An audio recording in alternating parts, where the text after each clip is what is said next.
Om Swastiastu. Selamat petang, Seputar Bali kembali hadir dengan menyajikan sejumlah informasi di antaranya.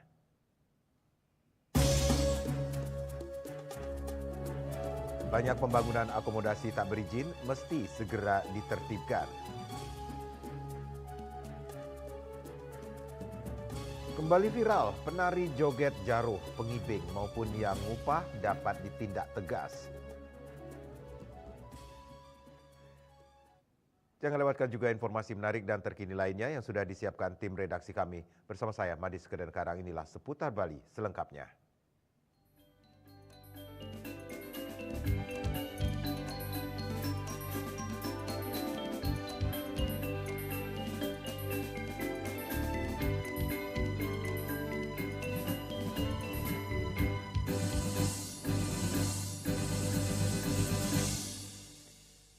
Pemirsa, fenomena ramainya kunjungan wisatawan mancanegara ke Bali tak sebanding dengan tingkat hunian di hotel. Banyak pembangunan akomodasi yang tidak memiliki izin mesti ditertibkan secara serius dan sungguh-sungguh.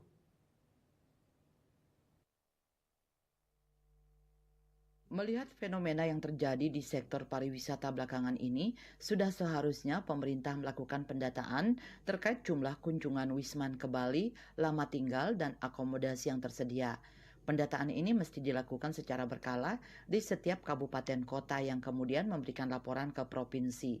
Menurut praktisi pariwisata Bagus Sudibya, belakangan ini banyak pembangunan akomodasi yang tidak memiliki izin. Situasi ini mesti ditertibkan secara serius dan sungguh-sungguh. Bagi mereka yang sudah terlanjur mengoperasikan rumah maupun villa yang tak berizin, maka harus segera ditertibkan. Asumsi saya, memang sekarang atau belakangan ini, beberapa dekade terakhir ini, banyak sekali akomodasi-akomodasi yang dibangun, yang awalnya satu dia tidak berizin, jadi paling tidak dia tidak punya izin untuk mendirikan bangunan atau untuk peruntukan bangunan itu sendiri. Ya. Mungkin IMB dia punya, di sana dia bilang akan rumah hunian, tapi ternyata dia dioperasionalkan sebagai tempat sewaan, kan itu ya. Nah, ini harus ditertibkan secara serius, secara sungguh-sungguh, sebelum nanti semakin bermasalah. Dan sekalian kita melatih masyarakat kita itu untuk dia bisa tertib aturan. Jangan sampai langgar aja dulu, nanti toh bisa diputihkan aja. Harus juga usahakan adanya efek jerah. Jadi harus ada law enforcement di sana dan tidak boleh pilih kasih atau tebang pilih. Dengan kondisi pariwisata Bali saat ini dinilai sulit mewujudkan quality tourism. Pembangunan akomodasi di kawasan Sarbagita yang semakin tak terkendali harus segera diatasi dengan menjalankan moratorium. Andika, Bali TV. 10 LPD di Gianyar yang baru bangkit menerima bantuan seperangkat komputer. Bantuan ini merupakan wujud apresiasi dan dukungan terhadap semangat dan tekad pengurus dan prejuru desa adat untuk kembali menghidupkan LPD dan melayani masyarakat. Bantuan 10 perangkat komputer tersebut diserahkan di kantor BKS LPD Kabupaten Gianyar pada Selasa 20 Mei 2025. Bantuan ini merupakan bagian dari program kerja BKS LPD Provinsi Bali dalam rangka penguatan LPD. 10 LPD penerima bantuan tersebut yakni LPD Pindesabel, LPD Pasdalem keduanya di Kecamatan Blabatu, selanjutnya LPD Kerte, Buahan, Sriteja, dan Seming dari Kecamatan Payangan, dan LPD Tebuana, LPD Kebon, LPD Sengkaduan, serta LPD Let, keempatnya dari Tegalalang. Komputer itu diserahkan langsung oleh Ketua Umum BKS LPD Provinsi Bali, Inyoman Cendikiawan, Kabag Perekonomian Setda Kabupaten Gianyar, PHDI, MDA Gianyar, LPLPD, dan BPD Gianyar. Bantuan yang diterima berupa satu set komputer lengkap dengan aplikasinya. Ketua Umum BKS LPD Provinsi Bali Nyoman Cendikiawan dalam sambutannya mengapresiasi para pengurus LPD bersama bendesa adat penerima bantuan komputer ini yang telah berhasil bangkit dan kembali beroperasi untuk melayani kramo desa adat. Sebagai wujud motivasi, bantuan ini diharapkan bisa memperlancar operasional sehari-hari dan tentunya mempercepat digitalisasi LPD untuk meningkatkan kepercayaan kramo desa adat terhadap LPD. Selain dibantu komputer, BKS LPD Provinsi Bali juga membantu programnya yang bekerjasama dengan PT USI. Nyoman Cendekiawan berpesan kepada pengurus LPD, Kramo Desa Adat, dan Prajuru Desa Adat agar menjaga kekompakan dan sinergitas dalam rangka mendukung keberlangsungan LPD yang baru bangkit tersebut. Terutama untuk penguatan LPD melalui bantuan komputerisasi, baik perangkat kerasnya dan perangkat lunaknya.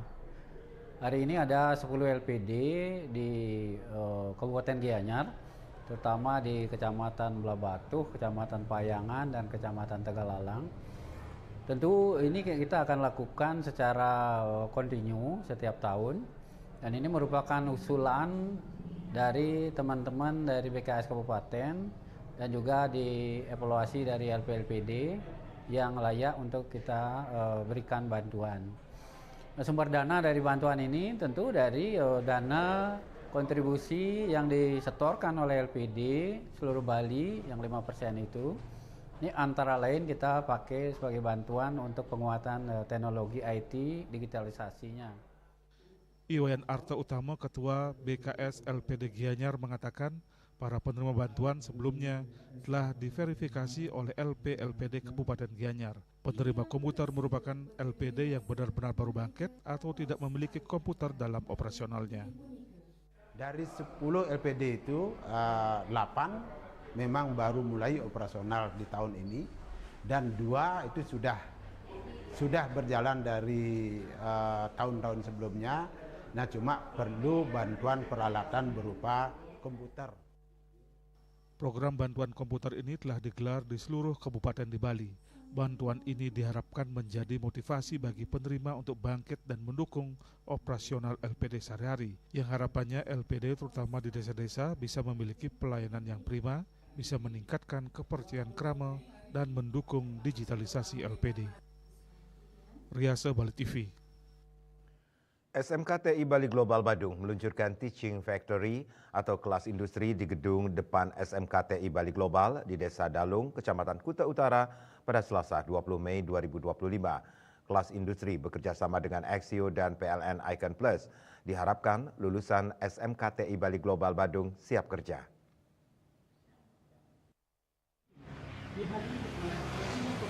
Kepala SMKTI Bali Global Badung Imade Indra Aribawa menyampaikan dibukanya program kelas industri ini untuk mengantisipasi lulusan SMKTI Bali Global Badung menjadi pengangguran. Kehadiran kelas industri ini diharapkan lulusan SMKTI Bali Global Badung dapat terserap di dunia usaha, dunia industri. Mengingat pihaknya telah menekankan model pembelajaran Teaching Factory dengan kurikulum yang telah disesuaikan. Untuk itu ia yakin bisa mengantarkan siswa-siswi SMKTI Bali Global Badung ini siap kerja.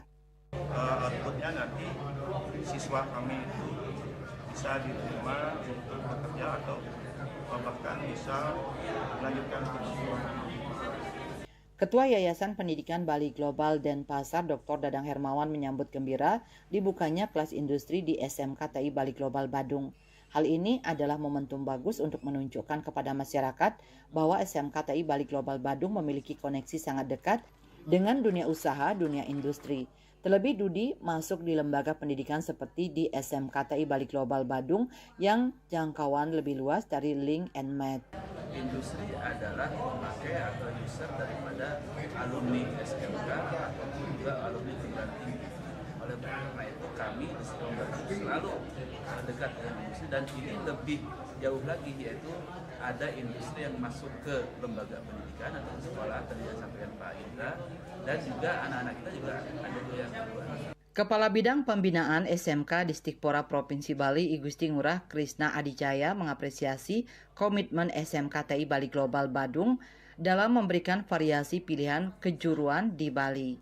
Sehingga ia mengajak anak-anak Bali tidak tergantung di jurusan pariwisata, mengingat teknologi juga tidak kalah hebat. Tentunya anak-anak Bali juga harus open-minded ya, karena kita nggak bisa bergantung semuanya kepada jurusan pariwisata, perhotelan atau kuliner. Bahwa teknologi di Bali ini juga nggak kalah hebatnya, harus kita bangun dari sekarang. Manajer Axio Education Indonesia Timur Richard Cavalera mengatakan, Sebelumnya pihaknya sudah link and match dengan ITB Stikom Bali untuk program Exio Kampus Kelas sehingga turunannya di vokasi yakni SMK memilih SMK TI Bali Global Badung. Melalui kelas industri ini, ia ingin anak-anak mempunyai dasar pekerjaan sejak dini. Sementara manajer pemasaran dan penjualan SPU Bali dan Nusra, Tanti Sitorus mengatakan, kelas industri di SMK TI Bali Global Badung merupakan kerjasama pertama di Bali dan akan dijadikan percontohan di Bali. Kita inginkan anak-anak ini bisa mempunyai dasar pekerjaan sejak dini. Ini adalah SMK TI Global yang pertama dan akan kami jadikan sebagai benchmark, sebagai percontohan di Bali. Salah satu bentuk sinergi terbaru lainnya yaitu dengan terjalinnya kerjasama dengan Sriwijaya Kamera Denpasar yang menyampaikan apresiasi atas kesempatan untuk terlibat langsung dalam dunia pendidikan. Sebagai wujud nyata dari kerjasama ini telah dibentuk studio pembelajaran siswa di lingkungan sekolah.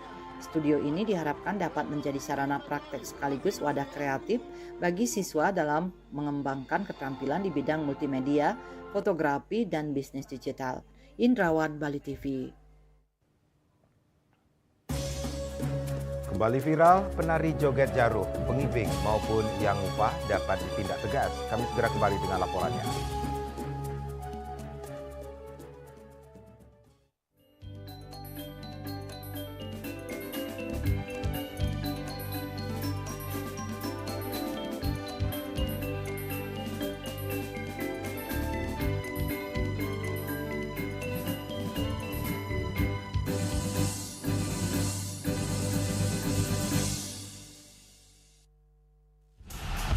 Saya Safira, Kapten Kesebelasan Sepak Bola Wanita Indonesia. Menangkan 5 tiket nonton langsung Indonesia di Pentas Dunia 2026 Amerika atau total hadiah senilai 250 juta rupiah. Beli 5 bungkus kopi luwak limited edition, kemudian foto kemasan beserta struk pembelian asli. Upload ke sosial media, tag @kopiluwak_official. Dukung Indonesia mengukir sejarah baru. Kopi Luwak, kopi nikmat, nyaman diminum. Cat Color dengan daya sebar yang luas, cepat kering, dilengkapi 39 pilihan warna. Kualitas dijamin terbaik. Cat Color, harga ekonomis.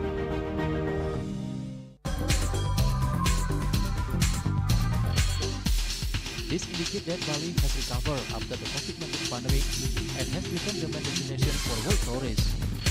However, Balinese menu choices are also getting richer, such as Samsam Guling to Kuah Balung and Hawar Babi. Although many restaurants serve similar menus made from pork, style, they leave behind telltale characteristics and fragments of DNA circulating in the blood, called cell-free DNA.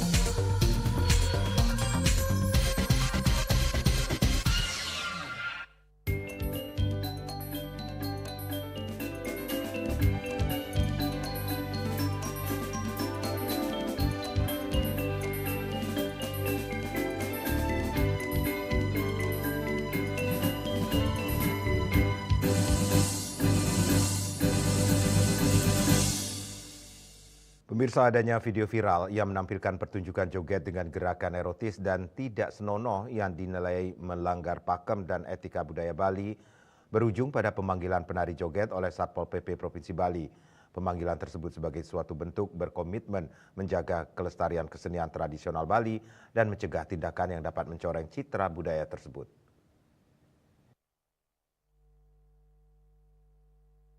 Kepala Dinas Kebudayaan Provinsi Bali IGD Arya Sugiarte sangat menyesalkan kejadian seperti ini terulang kembali. Mengingat dari tahun-tahun sebelumnya, pihaknya telah melakukan berbagai pembinaan kepada para penari joget ke seluruh kabupaten kota di Bali untuk menyikapi fenomena joget jaruh tersebut. Menurutnya saat turun memberikan pembinaan, selain mengumpulkan para penari, pihaknya juga memberikan contoh menjadi seorang penari joget yang baik dan benar sesuai pakemnya. Menyikapi hal tersebut, Arya Sugiarte menegaskan apabila pendekatan persuasif tidak lagi bisa dilakukan, maka penari joget jaruh, pengibing maupun yang upah joget akan dipanggil, dibina, bahkan akan ada sanksi yang diberikan apabila mengulang melakukan pelanggaran yang sama. Seperti yang dilakukan kepada salah satu penari joget jaruh yang dipanggil Satpol PP Provinsi Bali terkait tarian joget erotis yang kembali viral. Bertahun-tahun sudah kita kelola ya Pertama dengan cara-cara persuasif. Jadi kita datangi, bahkan Majelis Kebudayaan Bali itu kan juga sudah datang di 9 kabupaten kota, mengumpulkan semua penari joget, mengumpulkan semua suka joget, diberikan arahan bahwa pakem joget yang benar itu seperti ini, yang tidak boleh itu gerakan-gerakannya seperti ini. Semua bilang iya, tapi kenyataannya ya lengah sedikit viral lagi. Kadang-kadang juga rekaman yang tahun lalu dipiralkan lagi. Ini kan orang-orang penyebar penyebar media itu juga harusnya juga ikut ya berpartisipasi bagaimana cara kita mengentaskan. Joget ini sudah masuk dalam warisan budaya dunia toh. Jadi yang diakui oleh UNESCO. Tidak bolehlah kita lecehkan seperti itu. Nah sekarang ini karena sudah begitu kondisinya, bilang iya tapi ternyata tidak, ya kita sudah mengambil langkah yang agak agak tegas lah. Kemarin kan dipanggil oleh Satpol PP. Sekarang kita gitu, ada yang viral kita panggil penarinya, kita panggil siapa yang upah. Jadi tapi tetap masih ajak ngomong baik-baik. Sepanjang dia bisa kita ajak ngomong baik-baik. Artinya kita suruh naikkan surat pernyataan ataupun menyatakan diri tidak lagi melakukan seperti itu. Itu aja sudah sekarang. Kalau nanti ternyata masih tetap juga ya akan ada sanksi yang lebih berat lagi. Karena ini kan juga diatur sama aturan-aturan yang berlaku kan. Aturan tentang pornografi juga kan dilanggar oleh mereka itu. Joget bumbung merupakan kesenian khas Bali yang mengutamakan hiburan dan interaksi sosial, namun tetap harus berpegang pada norma kesopanan dan kearifan lokal. Untuk itu pihaknya mengimbau masyarakat terutama para pelaku seni, khususnya penari joget bumbung, pengibing, serta yang mengupah joget untuk menjaga dan melestarikan warisan budaya dengan menjunjung tinggi etika dan norma yang berlaku. Jika ditemukan pelanggaran serupa di kemudian hari, tindakan tegas akan kembali diambil sesuai dengan ketentuan hukum yang berlaku. Sukma, Bali TV. Indonesia perkuat kepemimpinan regional dalam pembangunan desa berkelanjutan di kawasan Asia Tenggara. Desa-desa di Indonesia yang tangguh iklim, berdaulat pangan, dan berbasis teknologi dijadikan sebagai model kontribusi ASEAN dalam pembangunan global. Wakil Menteri Desa dan Pembangunan Daerah Tertinggal Ahmad Risa Patria di sela-sela membuka simposium ASEAN Cina UNDP ke-7 di Sanur mengatakan Indonesia memiliki peran strategis sebagai penggerak utama pembangunan desa berkelanjutan di kawasan Asia Tenggara. Mengusung tema melokalkan tujuan global strategi implementasi SDGs sebagai ajang kolaborasi konkret lintas negara dan sektor menyatukan komitmen ASEAN, Tiongkok, dan UNDP dalam memperkuat pembangunan desa sebagai fondasi keadilan sosial dan pertumbuhan ekonomi inklusif. Hal ini mencerminkan komitmen bersama dalam memajukan agenda pembangunan berkelanjutan di kawasan Asia Tenggara, khususnya melalui pendekatan yang kontekstual dan berpihak pada komunitas lokal. Indonesia tak hanya menjadi tuan rumah tetapi juga memimpin arah kerjasama regional. Sejalan dengan visi Astacita ke-6 Presiden Prabowo Subianto membangun dari desa dan dari bawah. Komitmen tersebut diterjemahkan dalam langkah nyata antara lain integrasi SDGs ke dalam indeks desa sebagai sistem satu data nasional berbasis status dan kebutuhan desa. Penguatan koperasi desa di 80.000 desa kelurahan sebagai pusat layanan ekonomi dan sosial. Pemberdayaan perempuan desa melalui program afirmatif dan inklusif, ketahanan pangan berbasis desa menuju swasembada beras secara nasional. Pembangunan 80.000 koperasi desa kelurahan ini akan meningkatkan produktivitas, membuka lapangan pekerjaan, meningkatkan pemberdayaan, akan mampu menggali dan mengidentifikasi berbagai potensi desa yang pada akhirnya dapat meningkatkan kesejahteraan bagi seluruh masyarakat di pedesaan. Insyaallah Indonesia akan bangkit dengan ketahanan pangannya yang alhamdulillah tahun ini tidak lagi mengimpor beras, dan ke depan Indonesia akan maju karena menjadikan desa sebagai pilar utama dalam pembangunan Indonesia ke depan. Ditambahkan, forum ini sebagai momentum strategis untuk memperkuat inisiatif ASEAN Village Network, warisan utama kekuatan Indonesia dalam ASEAN 2023, yang kini berkembang menjadi platform kerjasama antar desa di Asia Tenggara dalam pengembangan desa wisata, desa digital, dan One Village, One Product. Raiswantara, Bali TV. Pemerintah Indonesia fokuskan pembangunan di desa sebagai fondasi utama guna mencapai tujuan pembangunan berkelanjutan. 3 poin utama digalakkan pemerintah dalam mendorong pemerataan ekonomi. Wakil Menteri Desa dan Pembangunan Daerah Tertinggal Ahmad Riza Patria di sela Simposium ASEAN China dan UNDP terkait SDGs ke-7 di Sanur mengatakan 3 fokus utama tersebut yakni pembangunan desa, pemberdayaan perempuan di komunitas desa, dan peningkatan ketahanan pangan berkelanjutan. Sekitar 75.265 desa di seluruh Indonesia masuk kategori desa maju, desa mandiri, desa berkembang, desa tertinggal, dan desa sangat tertinggal. Kehadiran koperasi desa bertujuan memenuhi kebutuhan desa sehingga berdampak kepada kemandirian desa pada pembangunan berkelanjutan. Pemberdayaan perempuan sebagai elemen strategis di desa tidak hanya berperan dalam rumah tangga, namun juga penggerak ekonomi, tradisi, dan ketahanan sosial. Pemerintah saat ini mencanangkan program pencetakan 2 juta hektar lahan baru sebagai upaya mewujudkan kedaulatan pangan. 3 isu utama yang penting yaitu pemberdayaan perempuan di komunitas pedesaan, ketahanan pangan, dan juga pembangunan pedesaan di seluruh wilayah. Kami juga ingin belajar dengan negara-negara maju termasuk China, dan bantuan UNDP juga dapat memastikan bisa mengimplementasikan berbagai pembangunan yang merata guna mewujudkan keadilan, kesejahteraan bagi seluruh masyarakat. Forum yang dihadiri sejumlah delegasi ini diharapkan mencerminkan komitmen bersama dalam memajukan agenda pembangunan berkelanjutan, khususnya melalui pendekatan yang kontekstual dan berpihak pada komunitas lokal. Di tengah tantangan dunia yang makin kompleks, di antaranya kemiskinan, krisis lingkungan, bencana alam, dan kemanusiaan serta transisi energi. Raiswantara, Bali TV. Kami akan segera kembali dengan informasi Jokowi penuhi panggilan Barreskrim Polri.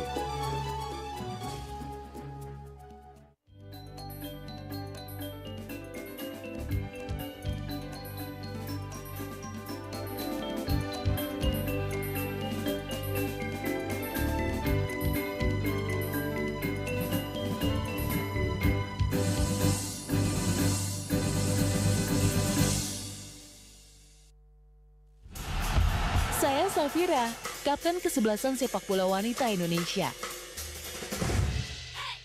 Menangkan 5 tiket nonton langsung Indonesia di Pentas Dunia 2026 Amerika atau total hadiah senilai Rp250 juta.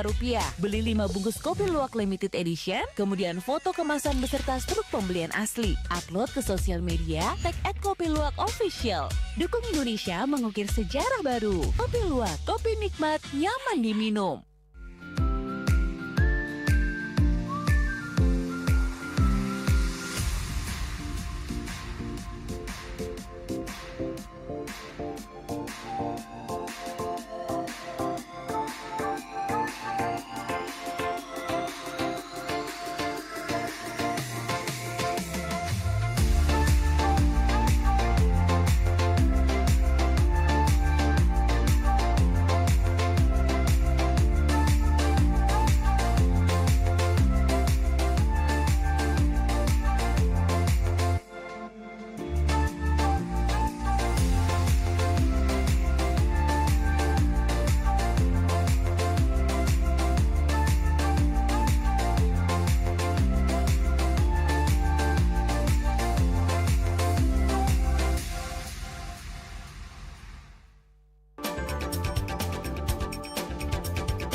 Bandara telah melayani sebanyak 192.284 penumpang baik domestik maupun internasional. Suprapto mengatakan dari kunjungan wisatawan mencapai 3.000 pengunjung per hari tersebut, Ini mengacu pada perdagangan harga gabah yang juga semakin mahal saat ini.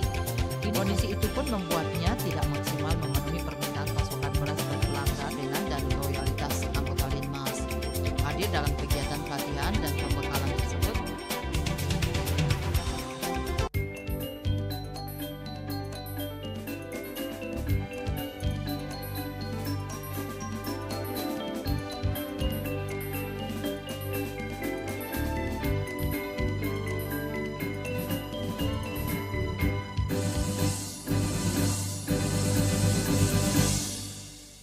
Pemirsa, Presiden ke-7 Joko Widodo memenuhi panggilan pemeriksaan di Bareskrim Polri Jakarta. Jokowi akan memberikan keterangan perihal kasus tudingan ijazah palsu yang dilaporkan tim pembela ulama dan aktivis TPUA Egy Sujana. Hitam didampingi tim penasehat hukum beserta ajudannya. Dengan mengenakan kemeja batik berwarna coklat dan peci hitam, Jokowi langsung melangkah memasuki gedung Bareskrim Polri. Tak sepatah kata pun disampaikan Jokowi kepada awak media yang telah menunggunya sejak pagi hari. Jokowi hanya melempar senyum sambil terus melangkah memasuki gedung Bareskrim Polri.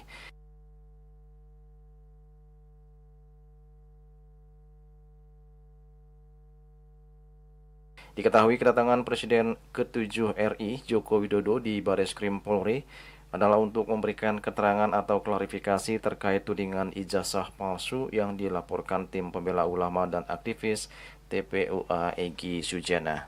Sebelumnya, Jokowi telah menyerahkan ijazah SMA dan kuliah dari Universitas Gadjah Mada melalui adik iparnya Wahyudi Adrianto ke penyidik Direktorat Tindak Pidana Umum Bareskrim Polri pada Jumat 9 Mei lalu. Pemeriksaan kali ini merupakan tindak lanjut dari aduan yang dilayangkan oleh Ketua TPUA Egy Sujana pada 9 Desember 2024 lalu dan diterima sebagai laporan informasi dengan nomor LI-39-4 Romawi /res.1.24.2025 Direktorat Tindak Pidana Umum pada 9 April 2025. Juli Suwarti dan Ketus Madias melaporkan. Pasraman Aditya Jaya Rawamangun, Jakarta Timur melepas sebanyak 38 siswa-siswi kelas 12 yang telah selesai mengenyam pendidikan agama selama 3 tahun lamanya. Ke-38 siswa-siswi tersebut berasal dari beberapa sekolah atau SMA yang ada di Jakarta dan sekitarnya. Diharapkan setelah selesai mengenyam pendidikan agama, semua siswa mampu mengimplementasikan ajaran agama dalam kehidupan keseharian, termasuk saat melanjutkan pendidikan ke jenjang yang lebih tinggi.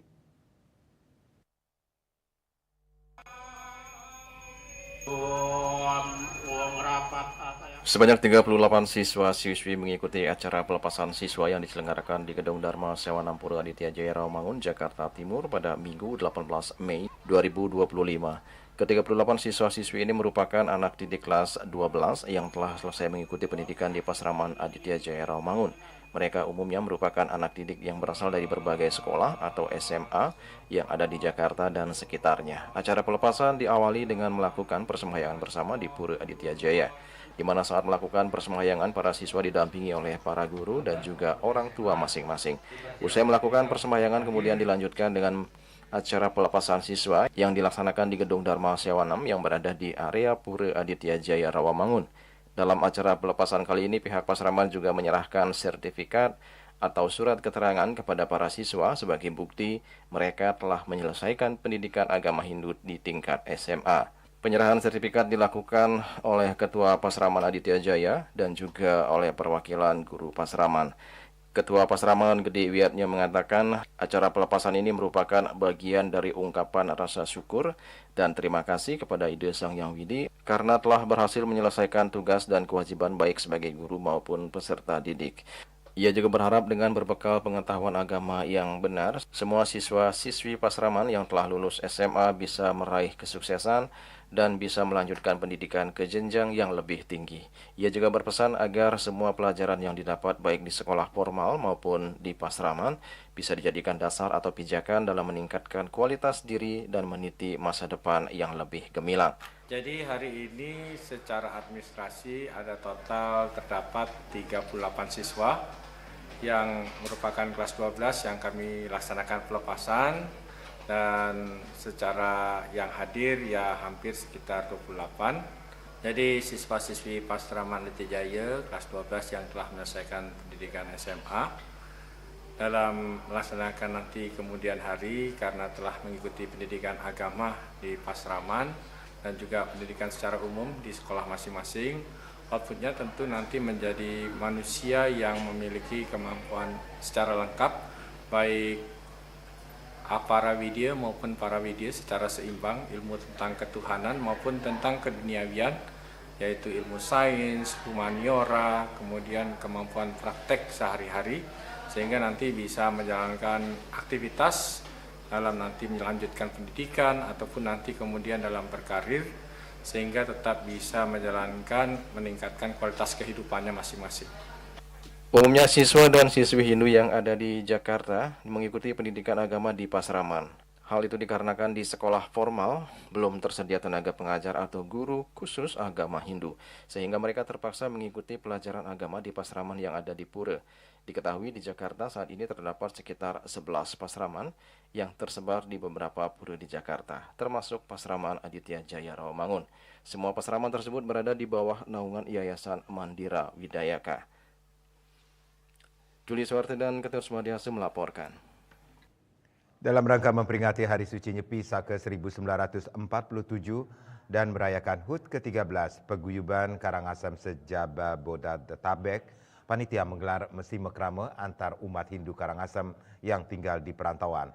Kegiatan tersebut guna mewujudkan rasa saling kebersamaan dan keguyuban serta ikut andil dalam mendukung pemerintahan Karangasem Provinsi Bali.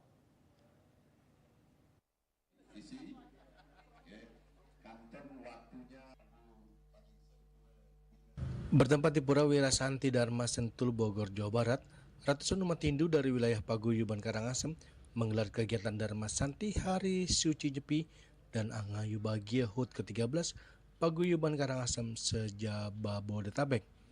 Kegiatan diawali dengan bersembahyang bersama guna memohon kehadapan Tuhan agar kegiatan berjalan lancar dan baik. Paguyuban atau organisasi masyarakat Karangasem di perantauan sangat berkontribusi penting bagi pemerintah Karangasem melalui partisipasi aktif dalam berbagai kegiatan pembangunan dan pemerintahan, serta sebagai mitra yang strategis dalam mewujudkan visi dan misi pembangunan daerah Karangasem itu sendiri. Pakar juga telah membantu banyak umat Hindu di Karangasem melalui bantuan sosial, bantuan dana, dan lainnya. Untuk itu salah satu Ketua Dewan Penasihat Paguyuban Karangasem, Iwayan Warka, mengatakan kegiatan tersebut mewujudkan hubungan baik mesi mekrama antar umat Hindu Karangasem yang tinggal di perantauan dan juga mewujudkan rasa saling kebersamaan dan keguyuban serta ikut andil dalam mendukung pemerintahan Karangasem Provinsi Bali.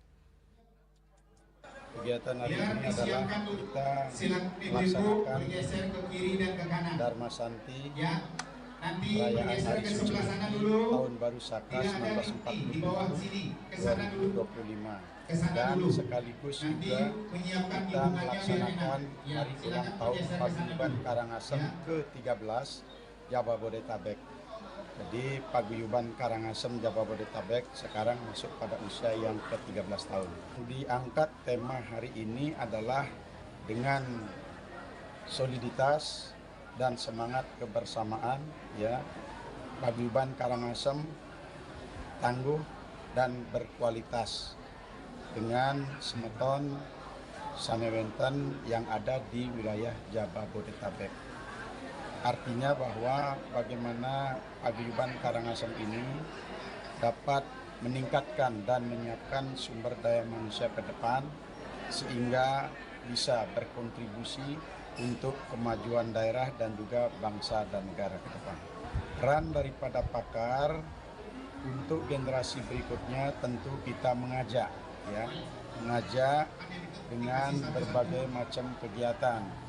Kegiatan-kegiatan dalam bidang satu pemberdayaan sumber daya manusia, pendidikan, pelatihan sosial, dan seterusnya. Sehingga dengan bekal tersebut artinya ke depan bisa menjadi tongkat estafet kepemimpinan untuk menjaga bagaimana generasi-generasi penerus Paguyuban Karangasem ini tetap bisa menjaga budaya yang kita lestarikan, yang saat ini kita laksanakan. Kegiatan juga diisi dengan tradisi menggibung yang merupakan salah satu ciri khas masyarakat Bali, khususnya di wilayah Karangasem, Bali. Dari Sentul Bogor, Juli Suwata dan Ketut Sumadiasa melaporkan. Patut dicontoh, tanpa upah, Pak Sabar bersihkan trotoar jalan Denpasar dari rumput dan sampah. Kami segera kembali dengan informasinya.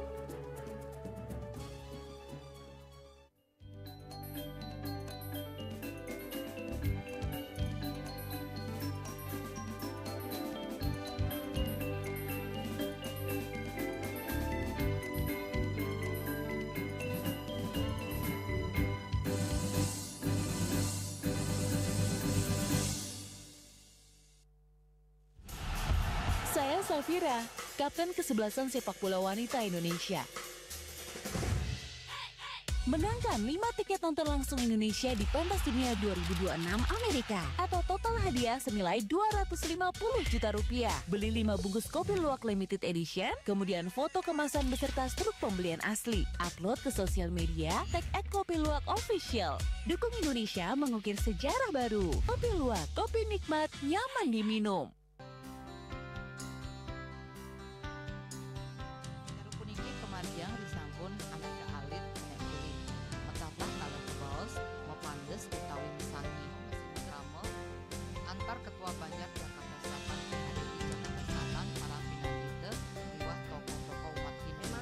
Miwah penyarengan kerama istri saha anggen cangin purikau wenten taler 6 TPS tani kaayahin oleh kerama istri ingdian ring TPS 6.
Pemirsa, Sabar Suharno atau akrab dipanggil Pak Sabar asal Sragen, Jawa Tengah, belakangan ini viral di salah satu platform sosial media karena aktivitas sosialnya membersihkan trotoar jalan raya dari rumput dan sampah.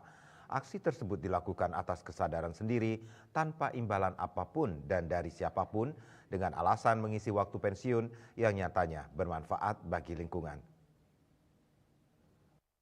Pemirsa Bali TV, beberapa minggu terakhir kita diberikan informasi viral di media sosial terkait dengan aktivitas salah satu aktivis sosial yang dengan sukarela melakukan kegiatan bersih-bersih di sepanjang pinggiran jalan raya yang ada di Denpasar dan hingga sampai di Gianyar. Dan saat ini saya berada di jalan bypass Ide Bagus Mantre, di mana menurut informasi jika Pak Sabar sedang melakukan kegiatan bersih-bersih di salah satu pinggiran jalan Ide Bagus Mantre. Seperti apa dan apa yang menjadi melatar belakangi beliau melakukan kegiatan bersih-bersih dengan sukarela ini, tetap ikuti liputan saya. Inilah Bapak Sabar atau lengkapnya Sabar Suharno, pria parubaya usia 50 tahun, asal Sragen, Jawa Tengah. Saat kami jumpai, Pak Sabar tengah sibuk membersihkan trotoar jalan di Jalan Ide Bagus Mantre, Kesiman Denpasar. Di bawah terik matahari, Pak Sabar dengan cekatan membersihkan rimbunan rumput yang menutupi salah satu titik trotoar. Ia menuturkan aktivitas bersih-bersih ini sudah dia lakukan sejak bulan Februari 2025. Awalnya, ia mengaku hanya untuk mengisi kekosongan waktu pensiun pasca pindah ke Bali sejak 2 tahun yang lalu. Kegiatan tersebut kemudian di-share ke media sosial sebagai kenang-kenangan. Namun tanpa diduga, aktivitas bersih-bersihnya tersebut mendapat respon positif dari warganet. Merasa mendapat support, Pak Sabar pun makin semangat untuk berkeliling ke beberapa ruas jalan di Denpasar seperti di seputaran Sanur, Padanggalak, dan juga Ketewel.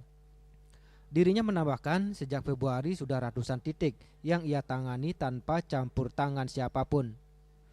Dalam sehari Pak Sabar melakukan bersih-bersih trotoar jalan sedikitnya 2 kali, yaitu pagi mulai jam 7 hingga 9 pagi dan sore harinya mulai jam 4 sore hingga jam 6 sore.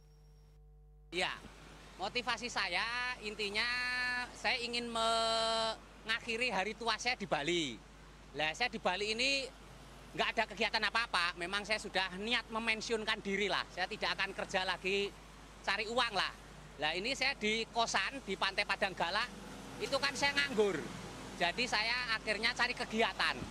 Karena saya latar belakangnya petani di desa, jadi saya kegiatannya seperti kerja bersih-bersih itu kok rasanya nyaman di hati, seneng gitu. Saya mulai awal Februari 2025 ini, saya pertama hanya beli sabit, garukan sama sapu. Saya kan tinggal di Pantai Padanggalak, saya kos di sana. Lah itu ternyata sabit dan garukan itu tidak mampu, jadi rumput sudah terlalu kuat. Akhirnya tanggal 8 Februari 2025, saya memutuskan beli mesin ini. Ya setelah itu memang enak, jadi pakai mesin cepat lah. Nah itu saya mulai start itu 8 Februari 2025 sampai sekarang, hampir 100 hari lebih, ini bulan keempat. Saya hampir setiap hari, tidak ada hari libur. Saya kadang pagi-pagi bangun saja sudah pengen cepat berangkat lah, memang sudah bosen gitu kan. Tak hanya seputaran Denpasar, ke depan dirinya juga bercita-cita melakukan kegiatan bersih-bersih ini hingga di kabupaten lain di Bali. Hal tersebut ia lakukan hanya semata rasa cintanya kepada Bali. Salah satunya dibuktikan dengan tekadnya untuk menghabiskan masa tuanya di Bali bersama keluarga. Apa yang dilakukan oleh Pak Sabar ini tentu saja menjadi tamparan untuk kita, apalagi yang selama ini lalai dengan lingkungan sekitar, khususnya terhadap kebersihan. Lalu, apakah ini akan menjadi perhatian oleh pemerintah terkait di Bali? Kita tunggu saja. Ari Wiratmaja dan Saputra, Bali TV. Dalam menjalankan program kerja tahunan, Pinandita Sanggerahan Nusantara Pusat yang didukung oleh Dirjen Bimas Hindu Kementerian Agama Republik Indonesia menggelar kegiatan peningkatan status Pinandita menjadi Jero Gede yang diikuti Pinandita seluruh Indonesia. Dirjen Bimas Hindu Inengah Dwija membuka peningkatan kompetensi Pinandita yang bertujuan untuk memastikan pelayanan Dharma terhadap seluruh umat Hindu se-Nusantara.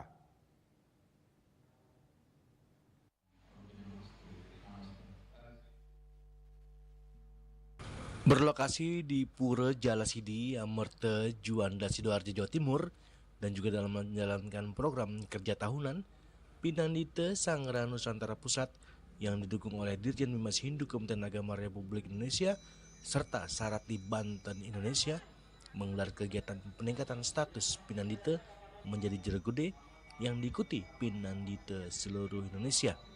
Dirjen Bimas Hindu Kementerian Agama Inengah Dwija membuka peningkatan kompetisi Pinandita Sanggerahan Nusantara untuk memastikan pelayanan prima kepada umat Hindu se-Nusantara. Kegiatan tersebut juga untuk meningkatkan kualitas rohaniawan Hindu termasuk Pinandita pemangku dan lainnya melalui pendidikan dan peningkatan kemampuan. Hal tersebut bisa menjadi adaptasi untuk dijadikan sebagai tolak ukur kepada seluruh anggota PSN dalam memberikan respon yang cepat dan pelayanan yang prima kepada semua lapisan umat Hindu. Inengah Dwija juga menegaskan agar para Pinandita tidak hanya melakukan ritual upacara agama, melainkan memberikan pencerahan dan makna serta manfaat dari sebuah ritual upacara keagamaan Hindu terhadap umat. Bukan selesai. Apa yang harus kita lakukan adalah dalam rangka meningkatkan kompetensi kita sebagai Pinandita, ya terus belajar. Jangan sampai pemangku setelah selesai dilimkan merasa bahwa itu semuanya sudah selesai.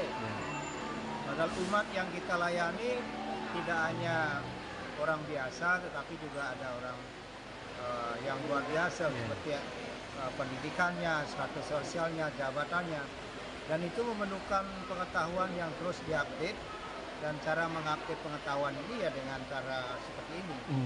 Yang dipentingkan dalam konteks ini bukan persoalan status jeruk gedenya, tetapi apakah dengan status ini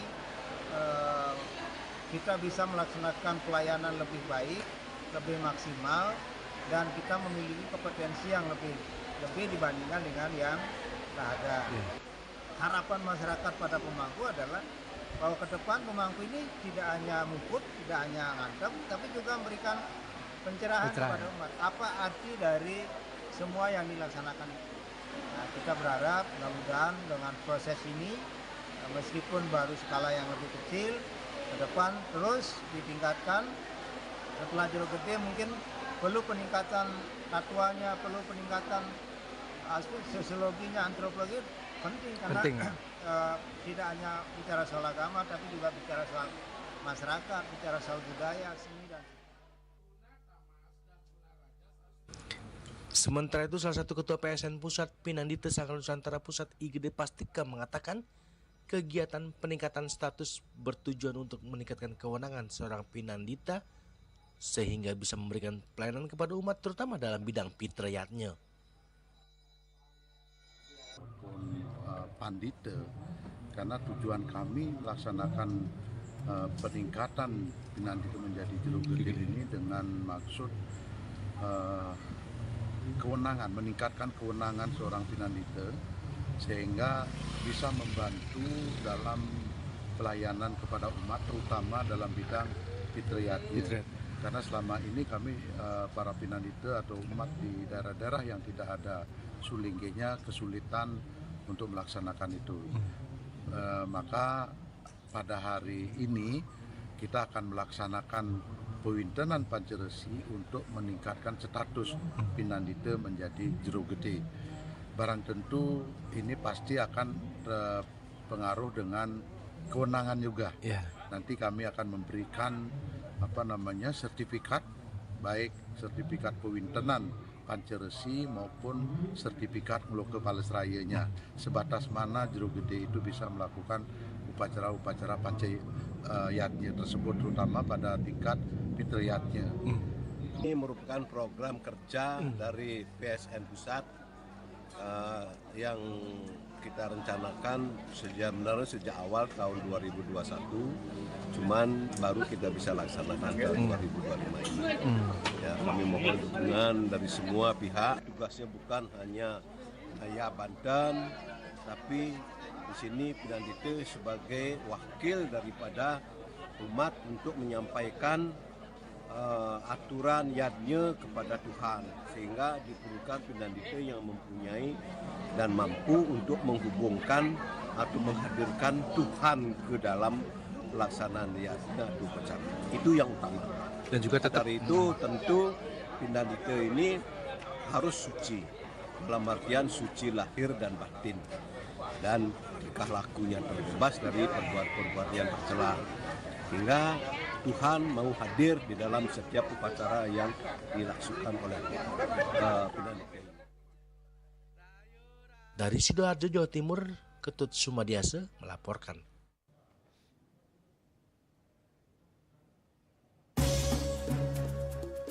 Pemirsa, jangan beranjak dulu, kami segera kembali dengan laporan ringan menelusuri makam Tuan Nyu Rajo, tentara Jepang yang dikenal baik dan suka membantu sesama.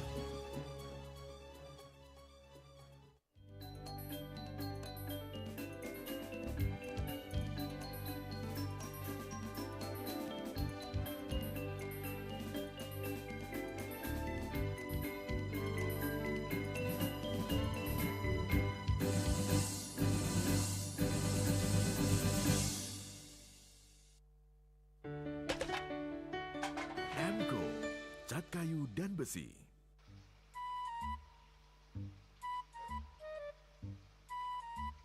Loh, Nyai bengong len. Oh, ake ngerti be, amun seorang perempuan, seorang istri melamun, isi dompetnya pasti KTP rogen.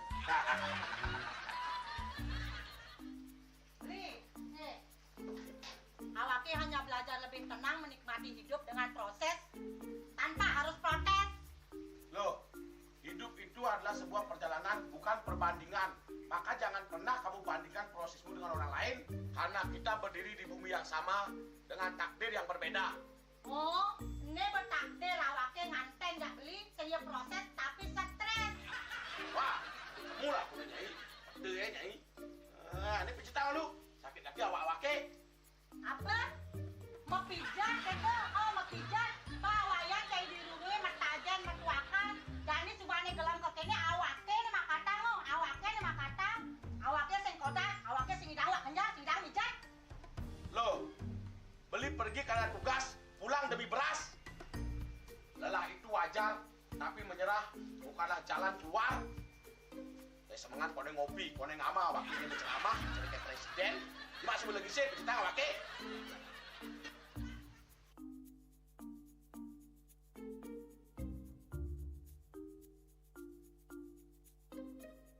Kene be, kene awake makatang, awake bermajati ngencanang dongkang ini.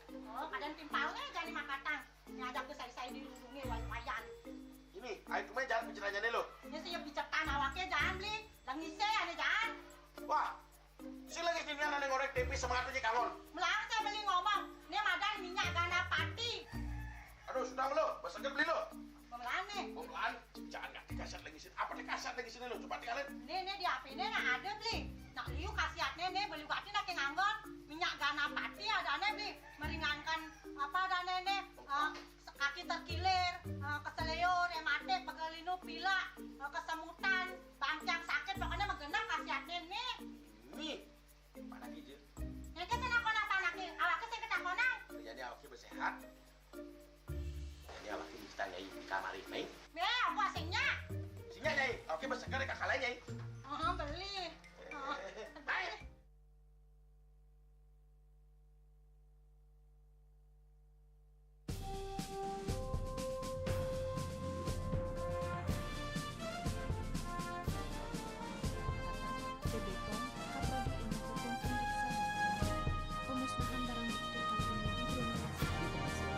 Sehingga nantinya sampah yang hanyut terbawa arus sungai akan ditahan.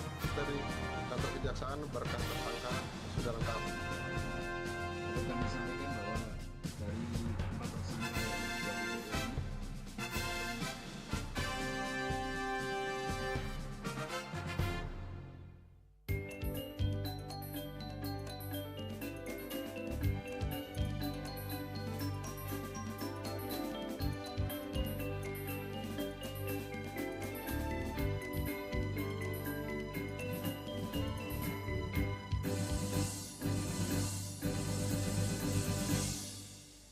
Pemirsa, Setra Agung Badung yang terletak di tengah kota Denpasar terdapat 2 makam, yaitu makam Raden Ayu Siti Khadijah, putri Raja Pemecutan yang dikenal sebagai Dewi Siti Khadijah, dan makam seorang warga Jepang bernama Tuan Miurajo, di mana keberadaan makam tentara Jepang ini memiliki sejarah dan keunikan tersendiri. Makam Tuan Miurajo terletak di dekat makam Dewi Siti Khadijah di Setra Badung. Untuk mencapainya, pengunjung harus melewati jalan setapak yang dikelilingi semak-semak dan pepohonan besar. Meskipun berada di tengah kota, tidak banyak warga yang mengetahui keberadaan makam ini. Kondisinya masih terawat baik dengan jalan setapak yang memudahkan pengunjung untuk berziarah. Makam Miura terbuat dari batu hitam dihiasi tulisan dalam bahasa Jepang dan Indonesia yang dibuat oleh I Gusti Ketut Katon untuk mengenang jasa dan kebaikan Miura. Miurajo lahir pada bulan Agustus 1888, tiba di Bali pada masa penjajahan Jepang bersama pasukan Nippon dan meninggal dunia pada 19 September 1945. Miurajo dikenal sebagai sosok yang santun, ramah dan suka menolong warga tanpa memandang pangkat dan derajat sosial dalam masyarakat. Menurut tulisan I Gusti Ketut Katon, Miura menjalin keharmonisan dengan penduduk Badung ibarat keluarga sendiri. Keramahan Miura membuatnya dicintai dan tak satupun permintaan bantuan ditolaknya sekecil apapun itu. Ia bahkan memperlakukan warga seperti anak sendiri, senantiasa memberikan nasihat dan ketentraman bagi siapapun yang berada di dekatnya.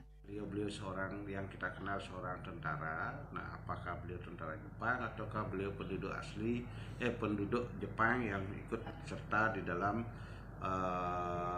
perang zaman Jepang tahun 1942 kehadirannya itu.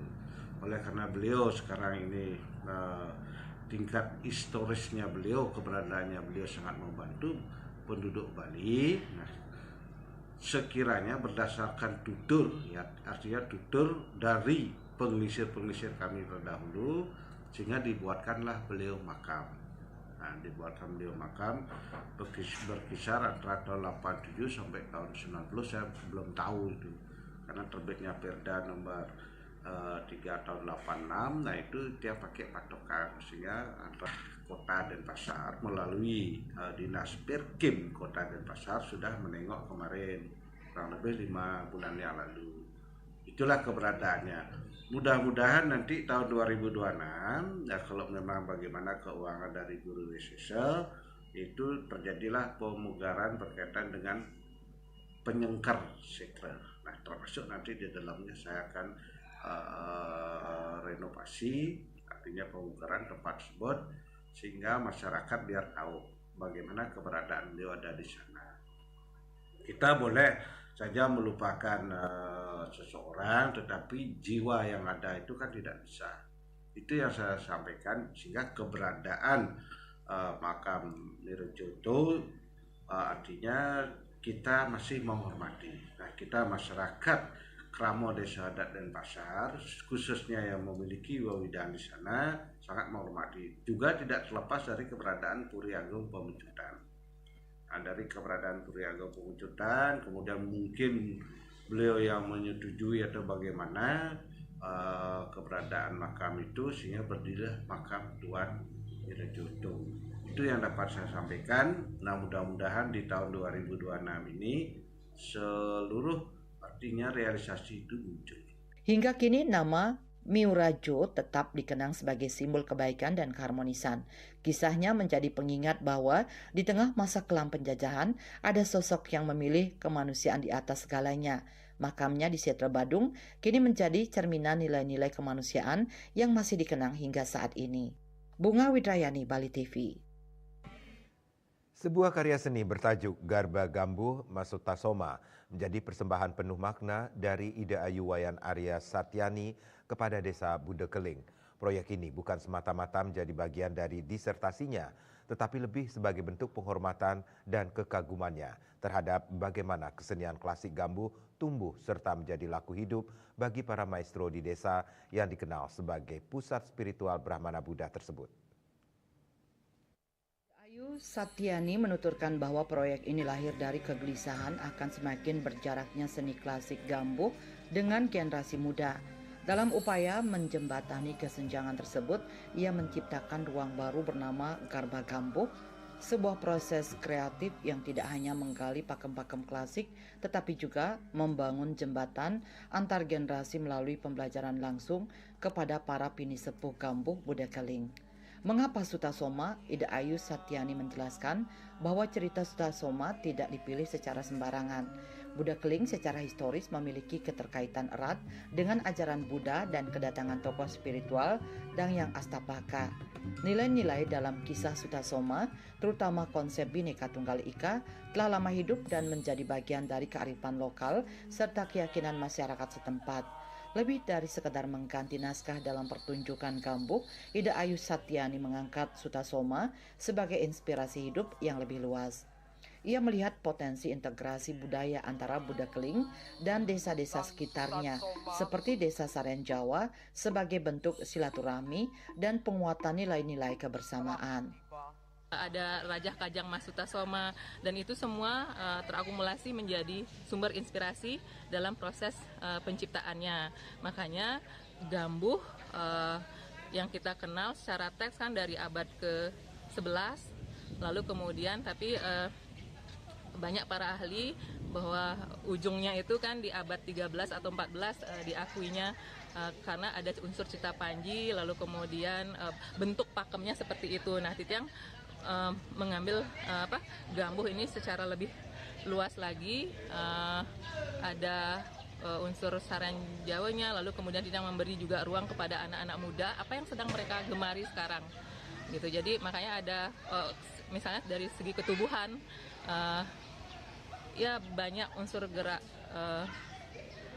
eksplorasi gerak yang bisa masuk di dalamnya. Seperti mereka suka akrobatik, ya kita masukkan akrobatik. Jadi mencari jembatan penghubung antara seni klasik dengan karena kan jembatan ya kegemaran anak muda.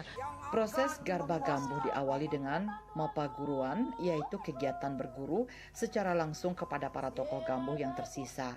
Ini bukan hanya bentuk penghormatan, tetapi juga upaya merunut kembali pakem dan standar tinggi yang diwariskan. Sebagai catatan sejarah, rekonstruksi gambuh Budak Keling pernah dilakukan pada tahun 1970-an, di mana hanya 4 orang yang dinyatakan lulus karena tingginya standar kualitas, yakni Guru Made Degung, Ide Wayan Jelantik Ude, Ide Made Jelantik Dede, dan Ide Wayan Oke Granoka. Para maestro inilah yang diberi wewenang untuk menarikan gambuh Budak Keling saat itu. Dan kekuatan seni ini juga diperkuat melalui hubungan budaya dengan desa Jungsri. Setelah sempat mengalami masa jeda, rekonstruksi kembali dilakukan oleh Isi Denpasar pada tahun 2012. Kini melalui garba gambuh Masutasoma, Ida Ayu Satyani tidak hanya melestarikan, tetapi juga merevitalisasi gambuh sebagai kesenian hidup yang membumi di masyarakat. Ini bukan sekedar karya seni atau disertasi. Ini adalah ruang pengabdian dan jembatan antar generasi. Harapannya proyek ini dapat menjadi energi baru bagi generasi muda untuk mengenal dan mencintai warisan budaya leluhur mereka, serta menjadikan cerita Sutasoma sebagai inspirasi laku hidup yang menyatukan. Hendra, Bali TV. Dan kini kami sampaikan informasi perakiraan cuaca untuk kabupaten kota di Bali berlaku besok.